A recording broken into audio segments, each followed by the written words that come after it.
The 42nd chapter of the book of Isaiah in the Bible clearly foretells the coming of an Arabian prophet, specifically Prophet Muhammad, peace and blessings be upon him.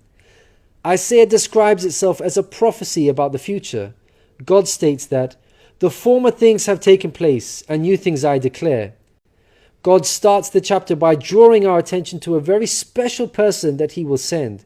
He describes this person as my servant, whom I uphold, my chosen one in whom I delight.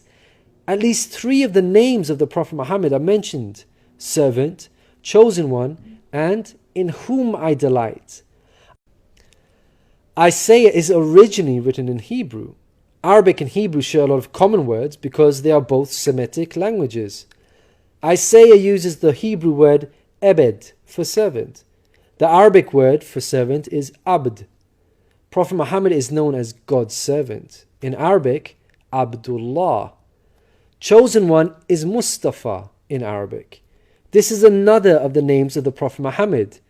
The one in whom God delights in shows that this person is beloved to God. Habibullah in Arabic, which means beloved of God, also happens to be one of the Prophet Muhammad's names. In Isaiah, God also reveals the location of this special person.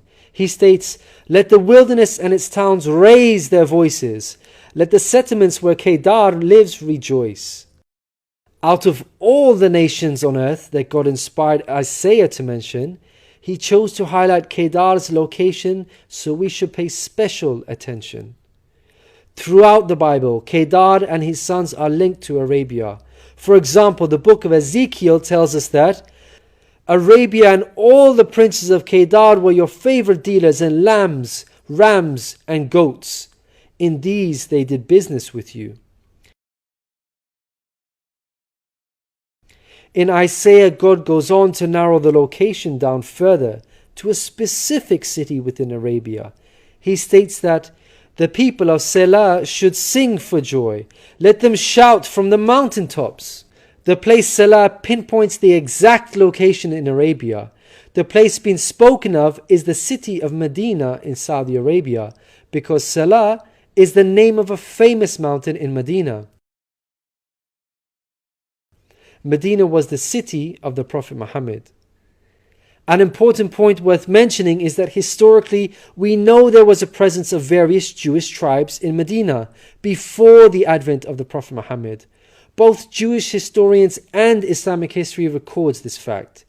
The question then arises, why were there numerous Jewish tribes within Medina?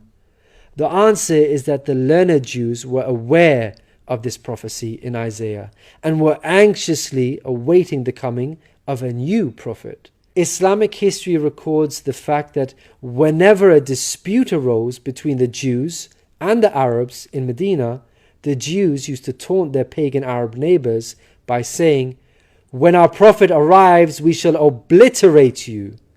The Quran also affirms this. God says, "Is it not a sign to them that the learned men of the children of Israel knew it as true?" In Isaiah, God informs us that the special person will bring something new. Mankind is told that we will sing to the Lord a new song, His praise from the ends of the earth. The statement "a new song" means a new law, a new way of worship. This is exactly what Islam represents. The emphasis on the new song here is singing the praise of God all over the earth. The Quran opens with the statement, "Praise be to God, Lord of the worlds," and is recited by Muslims all over the world during prayers every day. The new song cannot refer to Jesus because he did not bring about anything new. Rather, he confirmed the law of Moses that was already there. In the Gospel of Matthew, Jesus said, "Think not I am come to destroy the law or the prophets. I am not come to destroy, but fulfill." Jesus obeyed and followed the law of Moses throughout his life. Jesus didn't sing a new song. He sang the same song of Moses, the Torah. Moreover, the disciples of Jesus also followed the law of Moses, even after Jesus departed. In the book of Acts, we are told that the disciples looked to the Torah for guidance. For the law of Moses has been preached in every city from the earliest times. In Isaiah, God emphasizes the universal mission of the coming person by mentioning that he will be made a covenant for the people and a light for the Gentiles. Gentiles means non-Jews. The Quran confirms the Prophet Muhammad, peace be upon him, was sent to the whole of mankind, Jews and Gentiles alike. In the Quran, God tells us, "We have sent you, O Prophet, as a bearer of glad tidings and a warner for the whole of mankind, but most people have no knowledge." The verse in Isaiah cannot apply to Jesus, because in the Gospel of Matthew, Jesus said, "I was sent only to the lost sheep of Israel." In Isaiah, God further states that he will lead the blind by ways they have not known. Along unfamiliar paths I will guide them. The pagan Arabs at the time of the Prophet Muhammad fit this description perfectly, because they had not been sent a messenger prior to Muhammad. The Quran bears witness to this. God states that Muhammad was sent to warn a people to whom no warner has come before. The verse in Isaiah cannot apply to Jesus, because his people, the Israelites, had already received a multitude of prophets from God. In Isaiah, God emphasizes that this special person will be sent to those who trust in idols, who say to images, "You are our gods." The whole of Arabia at the start of Muhammad's prophethood consisted of idol worshippers. Again, this cannot be a reference to Jesus, because his people, the Israelites, were monotheists and not idol worshippers.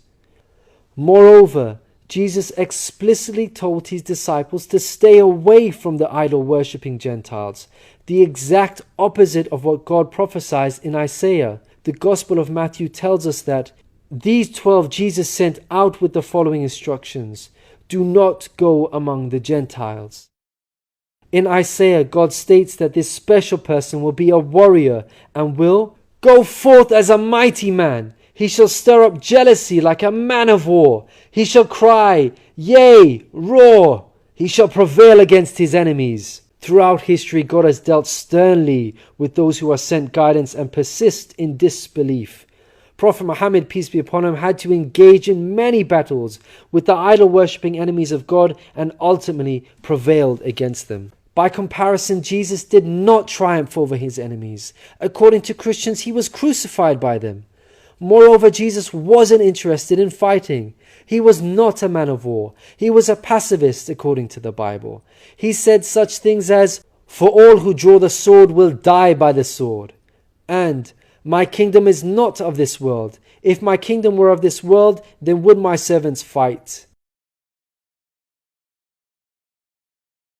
In Isaiah, God gives us a list of momentous achievements for this special person. Chief of these is that the idol worshippers will be turned back in utter shame. Not only did the Prophet Muhammad conquer Mecca, the pagan capital of Arabia, but by the end of his life, in just 23 short years of prophethood, Arabia had shunned idol worship and now worshipped the one true God of Abraham. This cannot apply to Jesus, as it was Christians themselves who were humiliated and greatly ashamed for hundreds of years after Jesus. They were persecuted at the hands of the Roman Empire, who were idol worshippers. They executed some of the apostles of Jesus, such as Peter and Paul.